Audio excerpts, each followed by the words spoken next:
Yesterday I said I thought baseball might be the toughest one to get back just because the amount of players and having to quarantine, 25 guys on each team, 26 guys on each team, possibly expanding rosters. It's a lot of people to have to keep quarantined. But it sounds like for once baseball is the progressive bunch here, and they have a plan to potentially get back on the field sooner than later. Yeah, it sounds like, and that revolves around Arizona, where they actually have a lot of contained ballparks in a short space in terms of geography compared to nowhere else. So I think what they're trying to do is they're trying to say, if everybody is kind of in the same metropolitan area, and that is the Phoenix, Arizona area, then they can exert better control over the situation and try to get some baseball going. Yeah, let me ask you about the stipulations here and your thoughts on them because, some of them seem to be really difficult. I know you got to try to make do with what you got, and you're going to take every measure possible. But number one, you're quarantining players for about 4.5, 5 months without their families, right? I mean, that to me is a very tough one to even start with. Yeah, I think that's the timeline. Who knows if it's going to be 4.5 or 5 months? I mean, I think that's kind of like the worst case scenario. But I think it's going to come down to whether or not the players are willing to do that. And for a lot of major league players, they're essentially away from their family for that much time anyway, kind of sending a check home. And for a lot of players, they need to send that check home. We think, okay, well, baseball players make a lot of money, but we think of the star players and making a lot of money. For some people, they might get a small cup of coffee in the major leagues that pays them the minimum for 3 years, and then their career is over. So it's very important to them that they have the opportunity to earn a living in this way that's going to have effects on their family for many, many years to come. So there's going to be a lot of players that are going to be motivated. And as a family unit, they just kind of say, well, we just have to suck it up and do this because that's how they're going to get paid. A lot of other stuff to get into. How far? Okay. The possibility of having no umpires. I don't think anybody has a problem with that. Now, somebody texted in, there would be umpires on the field. You would just have like a home plate umpire. He'd be standing pretty far back. So if there's a play at the plate, he would be involved with that. But he wouldn't be there standing right up on top of the catcher calling balls and strikes. Same with the first base umpires. And they would be standing, 6 to 8 feet away from the bases anyway. So the base umpires are pretty much going to be in the same spot. The home plate umpire, this could be the precursor of seeing the evolution of the home plate umpire being removed. That's a very interesting point. I get that they don't want to be that close, right? We've been talking about social distancing for a long time. And I guess it really depends on where the world is at in terms of vaccines, in terms of treatments, in terms of testing. Like if you have an instant test, and I saw this in relation to the NBA, that was something I was reading a little bit earlier. If you can test everybody before they enter the ballpark and you have a reliable test that says nobody is infected, I don't think you need to worry about that. So I think it depends really where we are in terms of technology in the world and the access to a test that is an instant test. Because if going in that the umpire is totally fine, then I think they would prefer to be behind the plate if possible. So it really depends on how soon they want to start and what's available at the time. I think that's the biggest wild card here is you don't know where the medical technology will be. I mean, it looks like from everything I'm reading every day that many different companies are being very, very aggressive. A lot of university researchers are being very aggressive, trying to find something that will serve as a vaccine and trying to work on better testing. And where they're at with that could determine when they start. It could determine if they start. It could determine what they do when they start. And one of the other things is the extreme heat issue in Phoenix, which, you get temperatures in the hundreds. In June, it could be 106, 110 degrees out there. So they're talking about playing games at all different times of the day, too, right? Yeah, so basically there are 10 spring training sites that account for 15 of Major League Baseball's teams, and they're all kind of around, if you look at Phoenix, Arizona, it's like right in the center, and the highways that kind of go in and out of Phoenix all head to these different spring training locations. So I know we're used to going down to Florida to see the Phillies, And, it's like I like Florida better because it's like each town has a team. Dunedin's got the Blue Jays, and Tampa's got the Yankees, and Fort Myers has the Red Sox. So it's not like that in Arizona at all. I mean, Arizona spring training is built around the efficiency of getting from place to place and the teams being able to play each other whenever they possibly can. So one thing, too, is, there's that idea out there by many that when the weather gets warmer, it could help battle this virus. So maybe that's an advantage, too. There's so much that still needs to be learned about. But I think in this case, the reason why they went Arizona is, Chase Field is at the center of all those spring training sites. So that is an indoor facility, and they can cycle maybe 3 teams through or 3 games. So it's 6 teams. So 6 out of the 30 could play in one day if you just really stagger the games from like 12 noon, 4 p.m., 8 p.m. or something like that. And you're just looking at triple headers almost daily. And, you might say, well, why do you want to do all that? Well, again, this is the livelihood of the players, and if they play the games, they get paid.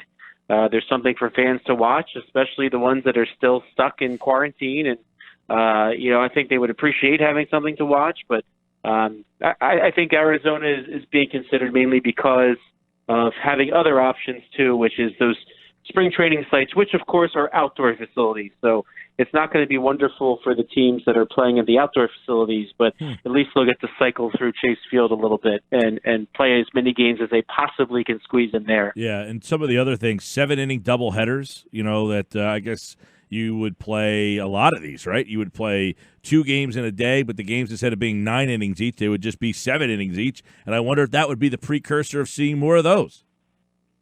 Yeah, that's a really tough one. They do that in the minor league. So, you can go to an Iron Pigs doubleheader, and that's what they'll do. They'll play 7 and then 7. I got to wonder what the players think of that, because there goes the opportunity to increase their statistical relevance for perhaps the Hall of Fame someday, if you're one of those players. I think I brought up to you a while ago, like Dale Murphy, his career ended on 398 home runs. And maybe those two home runs are kind of something that would have made Dale Murphy a Hall of Famer. I think a lot of players that are good players, they want to make sure that at the end of the career, when it's all said and done, that they've gotten as many hits as they possibly could get. And if you're the leadoff hitter, I mean, you're probably going to bat one last time, in a game that's 7 innings compared to 9 innings. So there's a lot to really consider there. And I tend to think that the Players Association won't like that. Doesn't mean that they would make that the reason why they hold out, but I would think that they would not like that possibility. Yeah, and then the options, I would say the optics of seeing these players, not the optics, I guess people are watching games, there's nobody in the stands anyway, but they're suggesting that no dugouts, that they would be sitting in the empty stands 6 feet apart. I mean, you'd see these teams, 26, 27, they're expanding rosters, guys sitting all the way down to the left field flagpole. Yeah, that's really, really interesting. And I actually wonder if they'll allow media over there, and if so, where do they sit? Like if I was just thinking about that, like, well, could I fly out there and see what's going on? But, this will be a very, very interesting situation. And again, if they can test the players reliably before they enter, and that everybody in your dugout does not have the virus, well, then you should be able to stand next to each other or sit next to each other. So, I think everything's kind of being kicked around right now for all possibilities, and we'll see what happens down the line. But this is probably going to develop up until the moment it actually happens. So now, hopefully we get some sort of good news. Yeah, let me ask you. I mean, the fact that this came out today, Jeff Passan's a good reporter. I mean, he's got a very long form article on this. Does it, and then we see that what's going on in South Korea, that they're playing games over there. The players are wearing masks over there. I mean, if 2 days ago you felt like, man, yesterday, I got to be honest, I felt baseball would be in the heart, was one of the hardest to try to bring back just because of the amount of players. But knowing, Cuomo had an interesting thing today up in New York about, they're trying to get the antibody and get that distributed as fast as possible. It seems like more information is coming out, more possibilities are coming out, more testing is coming out. Do you feel better today than you did maybe even yesterday? I would say so. You're starting to see some states where people are taking this very seriously, that the curve is starting to level off. And, certainly in New Jersey, South Jersey is not as hard hit as North Jersey. because it seems like we got a little bit more of a warning, than North Jersey, which is close to New York, where a lot of it was really happening. So it's just starting to be a little encouraging just on the health front too. There seems to be studies coming out that are optimistic, and at least I think compared to other types of issues that are out there medically, it seems like the whole world's working on this. And so, Korea, of course, they're wearing the mask now, but they're ahead of us in terms of schedule. So will the players need to wear masks? I think that's an interesting question. Or, again, is the technology there that you'll feel comfortable that whoever's playing doesn't have it? Now, the one question I do want to have is, let's say somebody does test for the virus. Do you just operate the team with a reduced roster? Like, how do you even do that? I mean, especially if a player was on the team playing, what do you do? I mean, that's you just quarantine everybody and that team can't play anymore? I think that's a tough question to answer. Frank Klose, 97.3 ESPN.com. Don't forget tonight from 6 to 7, the Powder Blue podcast. It's posted now on our website, 97.3 ESPN.com. Major League Baseball released a statement that they've discussed various contingency plans for the season. They haven't settled on one, but I guess to get your opinion on this, Frank, if this Arizona thing doesn't work, is Major League Baseball back to square one of saying we might not have a season? I'm just looking at it. I mean, I'm certainly not a doctor. I'm looking at this health data that seems to think that by July 1st, that a lot of this is out of the way. I mean, even if you started playing July 15th and then you had, 15 games in July and then you had 30 in August and 30 in September, that's 75 right there. And then maybe you play a little bit further than that and have some semblance of a season. So I feel like they're willing to go further if they need to.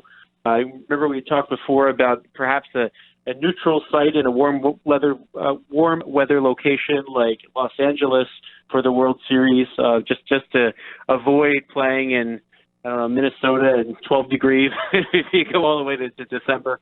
But so I can still see it happening. I mean, even if Arizona doesn't work out, I mean, let's face it, maybe they feel like by the time they would get ready to start that, maybe I'm being too optimistic, but maybe there's a handle on this, and they feel like, well, if we just wait a little bit, we can kind of have some sort of a season beginning midsummer, and maybe they're able to do that. Well, in your mind, just as a baseball fan, guy who's covered the team for the last couple of years, is there a number in your head that you have to have this many games to have a real season? I don't think so. I mean, we're used to seeing 82-game seasons in other sports. I don't think it goes as far as 16 games like the NFL, but I mean, half a season is still half a season, and I think too, you think about the livelihoods of everybody else that's involved, and they get to have some semblance of life back. I don't think I would like to see them just say, well, if we play, it would only be for a few months. I would just say do it, make life normal again. All right, so if you get 50 games in, you're happy with 50 games and just go ahead. Yeah, I would be very happy with that. I mean, let's face it. I mean, for the people that are really into the game, they're missing it. Let's face it, right? I mean, aside from all the frustration that comes with staying at home and not seeing your friends and going out and having a nice dinner or a drink, like socializing with other people, like if life kind of comes back and baseball's not there, I think that would sustain a sense of loss. So I would go for whatever they could do. All right, a couple Phillies notes real quick with Frank Klose, 97.3 ESPN.com. They'll talk more about this tonight during the Powder Blue podcast as well from 6 to 7. Andrew McCutchen said he told NBC Sports Philadelphia that he'll be ready to go whenever the season begins. I mean, the Phillies, there's a lot of stories with them, and a lot of teams, I'm sure, concerning guys who may not have been ready when the season was supposed to start, but because it's being pushed back. McCutchen seems to be one of them. So the whole, wondering who was going to play left field and be the leadoff guy seems to be out the door because it looks like Andrew McCutchen will be ready to play.